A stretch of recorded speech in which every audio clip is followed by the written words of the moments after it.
Après l'expo et le spectacle musical Murmure de la Grande Guerre, qui portait sur la guerre de 14, qui partait de découvertes à Viarmes de portraits de poilus dans une ferme, qui nous avait conduit donc à aborder la question à la fois des cantonnements, celle de l'hôpital de Royaumont avec les Scottish Women, mais aussi le parcours de ces poilus viarmois et autres à Verdun, etc. On avait abordé à la fois l'histoire locale et la grande histoire, et au travers de lieux proches de nous. Et on souhaitait refaire la même chose, mais à une autre époque. Notre choix s'est porté sur une période incroyable d'un siècle, qui est de 1695, c'est-à-dire l'acquisition par la famille Pontcarré de la seigneurie de Viarmes, jusqu'à 1795, la mort du marquis de Travanès, seigneur de Viarmes, qui est une période incroyable puisqu'elle voit la fin de l'Ancien Régime et la Révolution française. Mais c'est au cœur de ce projet, je dirais, il y a un lieu. Et ce lieu, c'est l'actuel bâtiment de la mairie de Viarmes, qui va être un petit peu le personnage central. Mais au-delà de ce personnage central, qui est un personnage architectural, et on verra plus loin ce qu'on va en faire, il y a également deux personnages centraux qui vont rythmer un peu notre projet. Il y a Jean-Baptiste Élie Camille Pontcarré, qui est un prévôt des marchands de Paris.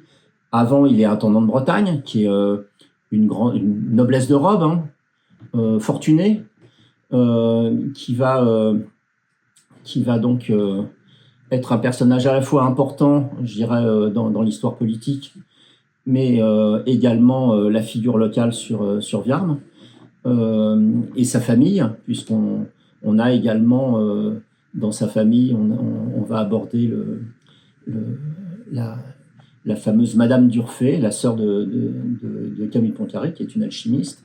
Enfin, on a au travers de ce premier personnage tout un tas de personnages qui gravitent autour et qu'on va explorer, y compris par exemple Casanova.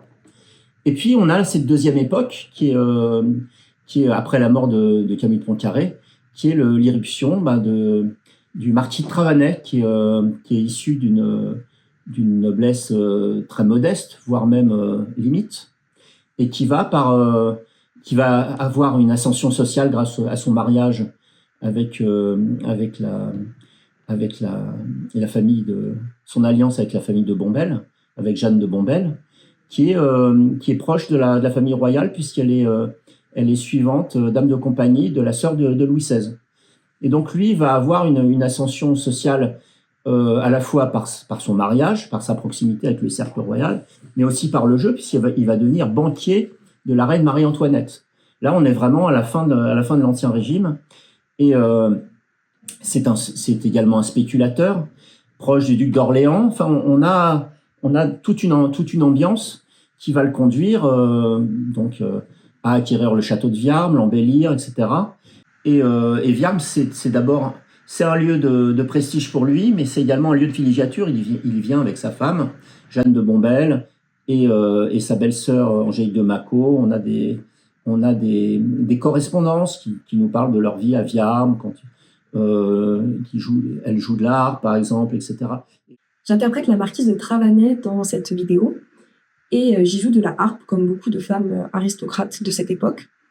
C'est Marie-Antoinette qui arrive de la cour de Vienne en Autriche avec sa harpe et qui lance la mode à la cour de Versailles dans les années 1770. Jeanne de Bombelle, donc la marquise de Travanay, et Angélique de Macot sont harpistes. Ils sont par ailleurs demoiselles d'honneur de Madame Élisabeth, la sœur de Louis XVI, qui leur offre leur harpe. Et lui est très proche il va voir l'abbé de Balivière. L'abbé de Balivière, c'est l'abbé commandataire de Royaumont. Alors, il a rien d'un ecclésiastique, hein, il est habillé comme un gentilhomme. Et lui aussi alors, il va beaucoup s'endetter pour faire construire un magnifique palais, qui est le palais abbatial de Royaumont, qui est de pur style 18e palladien, etc. Et on voit cet étalage de richesse un petit peu de cette classe qui est un petit peu hors sol, de gens, en même temps dans une époque où il y a de la spéculation, il y a des choses comme ça. Et ça va se heurter brutalement, cette classe d'aristocrates va se heurter brutalement aux réalités et à finalement l'hostilité d'une partie de la population. Et c'est ce qui va conduire bien sûr à la Révolution française. Dans cet extrait vidéo, j'interprète Angélique de Macot et nous avons décidé d'interpréter un air des Noces de Figaro de Mozart basé sur une pièce de théâtre de Beaumarchais qui a longtemps été censurée pour sa critique sociale et aristocratique. Le répertoire joué à la harpe dans les salons à cette époque est souvent des adaptations de pièces à succès. C'est Madame de Genlis qui est harpiste et par ailleurs préceptrice des enfants du duc d'Orléans, qui contribue à populariser l'instrument en adaptant justement des compositeurs du moment comme Mozart, Handel ou Rameau. Alors, il y a encore pas mal de recherches à faire sur les documents. On a une équipe qui travaille. On s'intéressait particulièrement aux documents d'archives tels que les inventaires après décès. À l'époque, à la mort des personnages qui nous intéressent, un notaire accompagné d'un greffier et d'un représentant de la famille déambulait dans chaque pièce du château, mais aussi dans ses dépendances, et il décrivait les meubles, les objets présents. C'est une mine d'informations qui va nous permettre de recréer les intérieurs avec un minimum de vraisemblance.